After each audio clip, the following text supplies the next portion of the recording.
Call upon Mr. Bevin, delegate for the United Kingdom.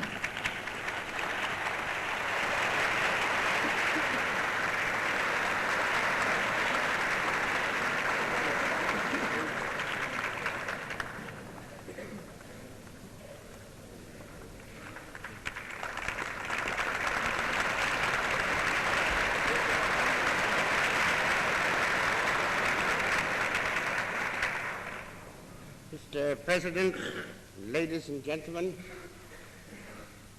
I wish first to express the thanks of His Majesty's government and the people of Great Britain to the Executive Committee and the Preparatory Commission for the work they've so thoroughly done during 4 months of untiring labor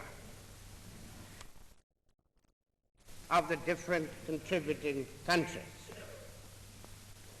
It is clear that however much the world may spend on making this organization effective, it will be a very small sum compared to the terrible cost of war.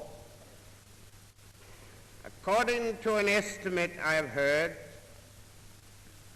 the cost per annum of the United Nations to all the 51 nations will be less than half the cost to the United Kingdom alone of a single day in the war just ended.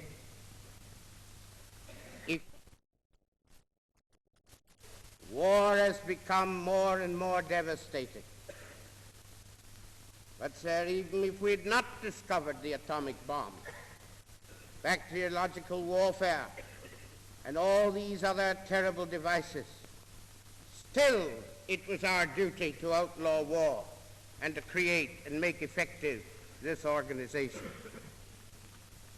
Apart altogether from these latest discoveries, no one who has lived through 2 wars, such as most of us have, and witness the maiming, the squalor, the death, the suffering that ensue, can fail to desire ardently to achieve the purpose for which this organization has been brought into being.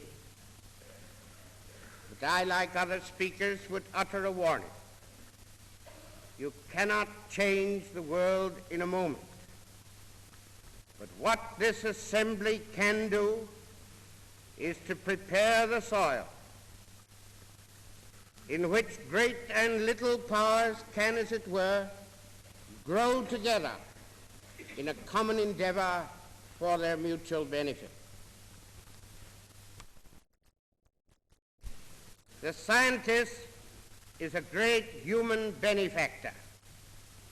All these discoveries have great potentialities in them for the benefit of humanity and a higher standard of life. But unfortunately, they let loose in their wake the power of destruction. Therefore, what better work can we do than to encourage the scientist in his discoveries for the benefit of mankind, and at the same time to devise such control as it will make impossible their use for destruction. And in return, we feel the whole of the 51 nations should make their proper contribution to its work and development.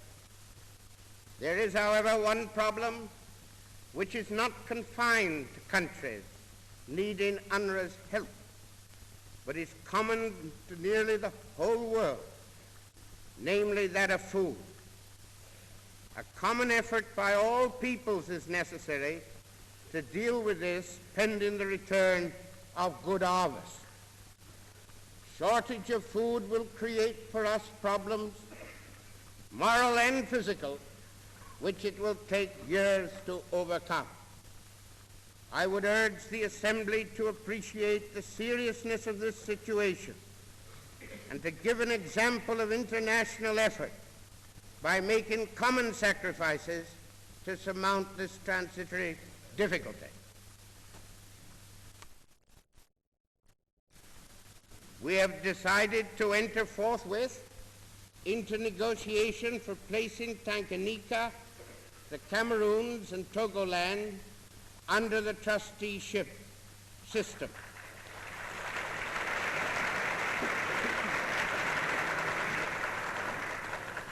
Preliminary negotiations have already started. I must make it clear that our willingness to place these territories under the trusteeship system naturally depends upon our being able to negotiate terms which are in our view generally satisfactory and which achieves the objectives of the Charter and are in the best interest of the inhabitants of the territories themselves. These territories have been administered by us for over 25 years.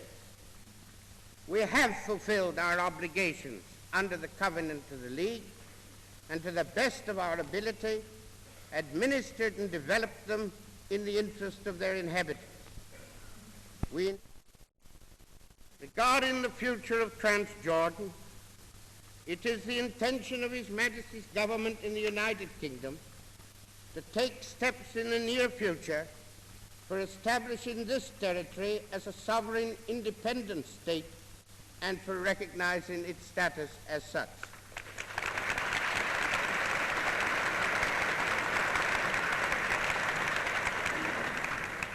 Indeed, for humanity. Mr. President, I can give the utmost assurance that not only His Majesty's government, but the people of Great Britain give their wholehearted support to the United Nations. We will try to make the best contribution we can and use to the full every instrument which is created under its auspices.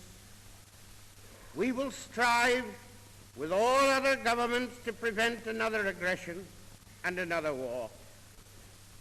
For be it remembered that in the past 30 years, this country and the Commonwealth have been in the forefront of a great struggle right from the beginning to the end and never faltered.